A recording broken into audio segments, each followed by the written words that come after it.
Pride and Prejudice by Jane Austen. This audiobook is for the use of anyone anywhere, at no cost and with almost no restrictions whatsoever. Produced by thebooktube.org. Chapter 3. Not all that Mrs. Bennet, however, with the assistance of her 5 daughters, could ask on the subject, was sufficient to draw from her husband any satisfactory description of Mr. Bingley.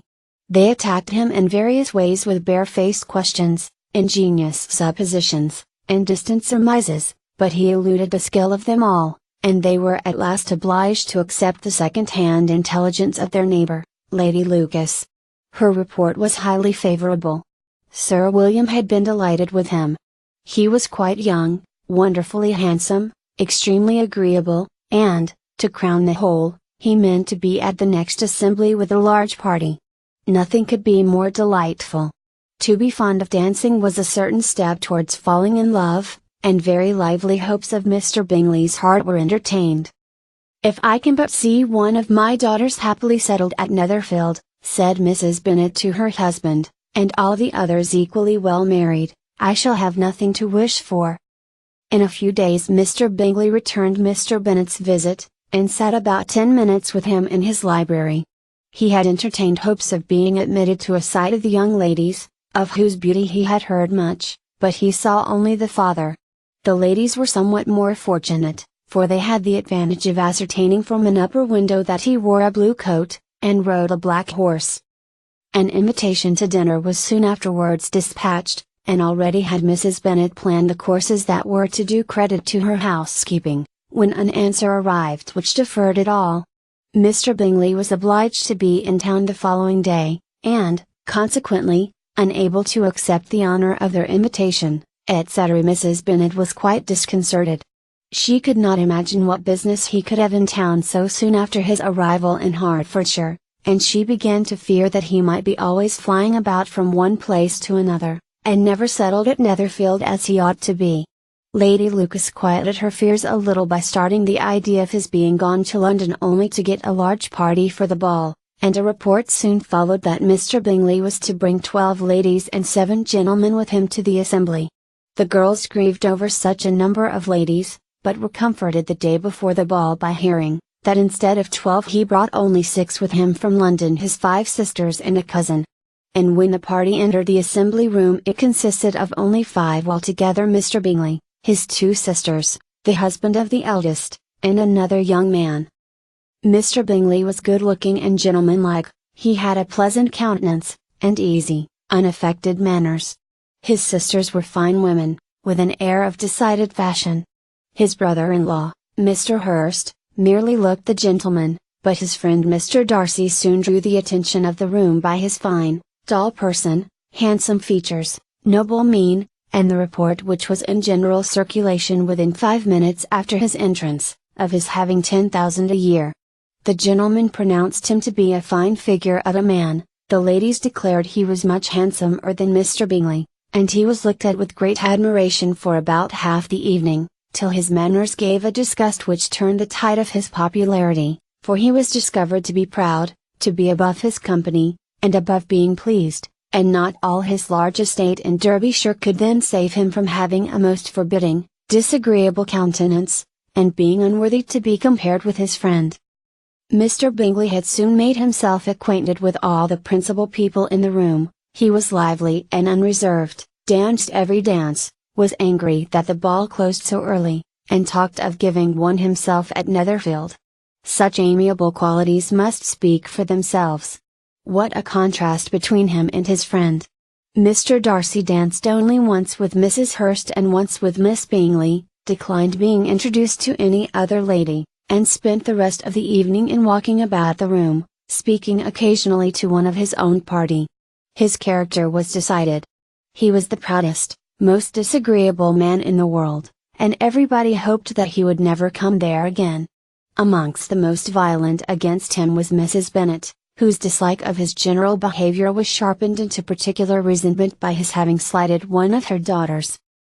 Elizabeth Bennet had been obliged, by the scarcity of gentlemen, to sit down for 2 dances, and during part of that time, Mr. Darcy had been standing near enough for her to hear a conversation between him and Mr. Bingley, who came from the dance for a few minutes, to press his friend to join it. "Come, Darcy," said he, "I must have you dance. I hate to see you standing about by yourself in this stupid manner. You had much better dance." "I certainly shall not. You know how I detest it, unless I am particularly acquainted with my partner. At such an assembly as this it would be insupportable. Your sisters are engaged, and there is not another woman in the room whom it would not be a punishment to me to stand up with." "I would not be so fastidious as you are," cried Mr. Bingley, "for a kingdom. Upon my honor, I never met with so many pleasant girls in my life as I have this evening, and there are several of them you see uncommonly pretty." "You are dancing with the only handsome girl in the room," said Mr. Darcy, looking at the eldest Miss Bennet. "Oh! She is the most beautiful creature I ever beheld. But there is one of her sisters sitting down just behind you, who is very pretty, and I dare say very agreeable. Do let me ask my partner to introduce you." "Which do you mean?" And turning round he looked for a moment at Elizabeth, till catching her eye, he withdrew his own and coldly said, "She is tolerable, but not handsome enough to tempt me. I am in no humor at present to give consequence to young ladies who are slighted by other men. You had better return to your partner and enjoy her smiles, for you are wasting your time with me." Mr. Bingley followed his advice. Mr. Darcy walked off, and Elizabeth remained with no very cordial feelings toward him. She told the story, however, with great spirit among her friends, for she had a lively, playful disposition, which delighted in anything ridiculous. The evening altogether passed off pleasantly to the whole family. Mrs. Bennet had seen her eldest daughter much admired by the Netherfield party.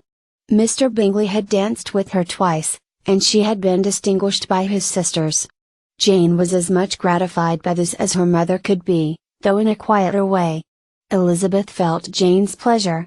Mary had heard herself mentioned to Miss Bingley as the most accomplished girl in the neighborhood, and Catherine and Lydia had been fortunate enough never to be without partners, which was all that they had yet learned to care for at a ball.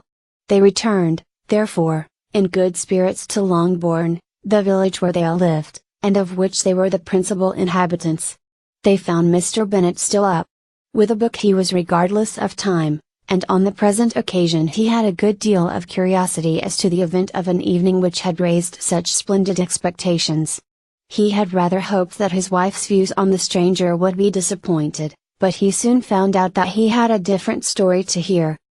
"Oh, my dear Mr. Bennet," as she entered the room, "we have had a most delightful evening, a most excellent ball. I wish you had been there. Jane was so admired, nothing could be like it. Everybody said how well she looked, and Mr. Bingley thought her quite beautiful, and danced with her twice.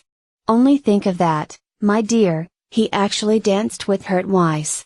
And she was the only creature in the room that he asked a second time. First of all, he asked Miss Lucas. I was so vexed to see him stand up with her. But, however, he did not admire her at all, indeed, nobody can, you know, and he seemed quite struck with Jane as she was going down the dance. So he inquired who she was, and got introduced, and asked her for the two next. Then the 2/3 he danced with Miss King, and the 2/4 with Maria Lucas, and the 2/5 with Jane again, and the 2/6 with Lizzie, and the Ballinger. If he had had any compassion for me, cried her husband impatiently, he would not have danced half so much. For God's sake, say no more of his partners. Oh, that he had sprained his ankle in the first dance. Oh, my dear, I am quite delighted with him. He is so excessively handsome. And his sisters are charming women. I never in my life saw anything more elegant than their dresses. I dare say the lace upon Mrs. Hurst's gown."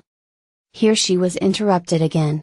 Mr. Bennet protested against any description of finery. She was therefore obliged to seek another branch of the subject, and related, with much bitterness of spirit and some exaggeration, the shocking rudeness of Mr. Darcy. "But I can assure you," she added, "that Lizzie does not lose much by not suiting his fancy, for he is a most disagreeable, horrid man, Not at all worth pleasing. So high and so conceited that there was no enduring him. He walked here, and he walked there, fancying himself so very great. Not handsome enough to dance with. I wish you had been there, my dear, to have given him one of your set downs. I quite detest the man. End of the chapter 3.